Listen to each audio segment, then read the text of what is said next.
Hey, what's up, everyone? This is Drew, and I want to welcome you back to Learn How to See Better. It's the only podcast out there that will improve your vision the longer you listen. And I want to welcome you all back. This is a great day. We're wrapping up the week. It's a short week. Happy Memorial Day. Hopefully everyone had a good holiday weekend.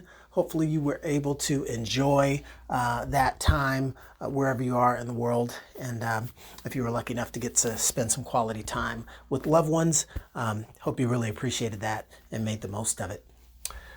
What I want to talk about today as we wrap up the 5th month of 2020. It's crazy how this year is just going by really quickly. Action-filled, event-filled, all that stuff. And what it finds us, or what it brings us to, is the middle of the year. We find ourselves at June of 2020, right around the corner, and all of a sudden, what you do is you really kind of take stock of what the year's been like so far. Generally, when you are goal-oriented or if you are competitive, you're always looking at things on some sort of schedule, right? You might be looking at what were my quarterly results? What's the score at halftime? How am I coming into the home stretch? Am I winning at the end? And when we do this, it's just kind of that natural way to keep score, to checkpoint how we're doing, to take a look at those milestones. And one of the things that's important is, regardless of where you are in the race, if you're out to finish the race, you have to keep going. And sometimes it's one of those situations where you don't need to concern yourself with looking at the scoreboard, just keep going. You don't need to concern yourself with the racer in the next lane, just keep going. You don't need to concern yourself with the fact that you might be sore or tired, right? Or your mindset might be a little bit weaker than usual. Just keep going. Because a couple of things that I've learned from my experience on this planet is that when you just keep going, that means you are continuing to take action. What does action do for you?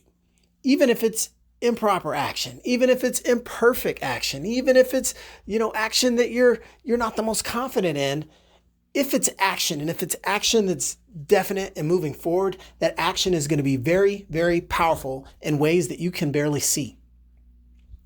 Action builds confidence. A, B, C. I just realized that as I said that. Action builds confidence. Why? Because we're making deposits in the bucket, in the I'm going to get to this goal bucket, right? It's like a piggy bank, right? I'm going to save this $100 to buy the new transformer. Okay, that's putting your money where your mouth is. You're saving those coins. You're saving the dollars. You're rewarding yourself at the end. So action builds confidence.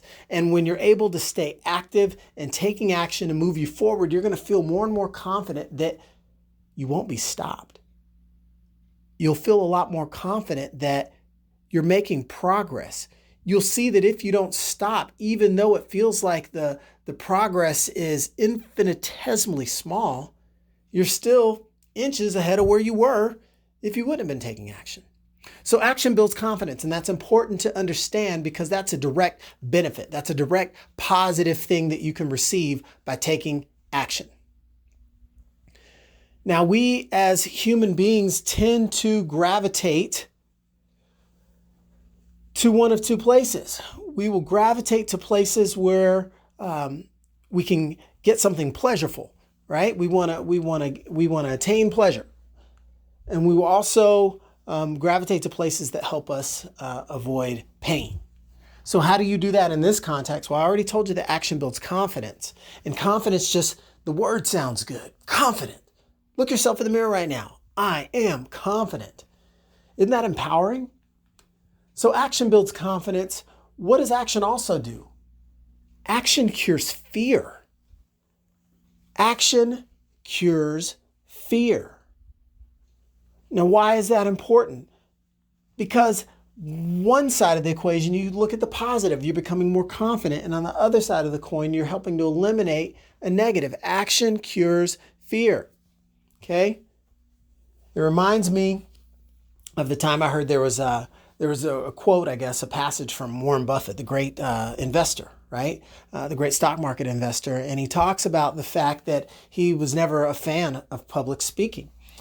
And he even says that he took a course to help him with his public speaking, it's like, wow, this guy's so wealthy and so successful. Why would he need all this? And he said, he didn't take the course. See, what would happen, he'd get up on stage and go to talk and speak to people, and his knees would just shake.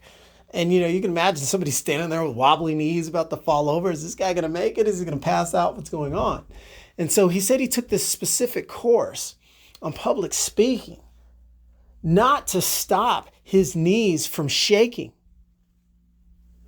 but rather he took the course on public speaking so he would learn to speak while his knees were shaking. Now, do you understand the difference in that, right? That action cured the fear. So it doesn't mean that, he still didn't feel some of it, but the action was able to cure that. He was able to function. He wasn't paralyzed by being afraid of a situation that really was just all in the mind. So you've got to keep going. You've got to keep going. You've got to continue to take action because it builds confidence and it cures fear. And so imagine if you felt a lot more confident in everything that you do from day to day. Imagine if you had a lot less fear in your life from the things that you do day to day. Guess what? We'd all feel a little bit brighter. You feel like your outlook is a little bit more positive. So what must we do to enable those things is we have to just keep going. And so this is really designed to be a motivational message, a mindset shaping of sorts, just to give you that positive thinking, right? Some of us may be coming into mid-year and say, hey, you know what? This has been a year like none I've ever seen before. So I don't even know how I'm going to get things back on the wagon. Well, it starts with making the declaration, I'm going to get back on the wagon. I'm going to make a change. I'm going to have a great year. I'm going to do whatever it is I need in my life to essentially put forth the effort to take back some of the control that you have. The control that you have on sleeping well and being as refreshed and mentally alert as you can each day, being well rested and exercising so your physical component is in its best condition, and combining that with the mental so you're just a performance machine in whatever it is that you do. And so to just keep going is really a friendly reminder that we all kind of just got to keep going because the world keeps spinning, the world keeps revolving, and we've all got work to do. We've all got great things left within us that we don't want to sacrifice and that we don't intend to sacrifice. So what do we have to do? We have to look at the challenge in front of us. And I don't mean all the challenges of the world per se, but the challenges unique to us and our situation. Because there's the quote from Leo Tolstoy. So many people look to change the world, but so many people don't look at changing themselves. And so we have to kind of look within and say, hey, what's going on in my world? What do I need to do to improve my own situation? And that might start with addressing my vision, addressing my action, addressing my plan, addressing my new plan. And knowing that if I just keep going, that I won't fail, I won't quit. It's not going to be a scenario where I'm not allowing myself to have the opportunity to be my best me. So you got to keep going. Just keep going as you look at the second half of the year. I know we're just going into June, not July, so it's 5 months, not 6, but that's not the point. Most people probably need a good pep talk right about now anyway. Is that fair to say? So I thought I'd hop on real fast here and kind of close out the month of May with some good positive messaging as we go into June of 2020. It's getting hot out here in Phoenix, Arizona. 108 degrees today is the high, 111 tomorrow is the high. So it's getting hot in here, okay? And so as things heat up, we're just going to go ahead and lift the vibrating frequencies kind of like we do the temperatures here in Phoenix. And I want to make sure I'm continuing to bring those high vibration frequencies to all of you as you learn how to see better and look to make some great strides in your 2020 so that you can get back to executing on some of the goals you had already set for this year. And maybe you've even got new and more aspiring goals that you're looking to attain based on what's unique for you.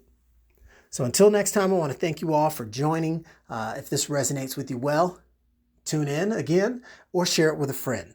And I enjoy the time that you spend. So thanks again. Appreciate you. Catch you on the next episode.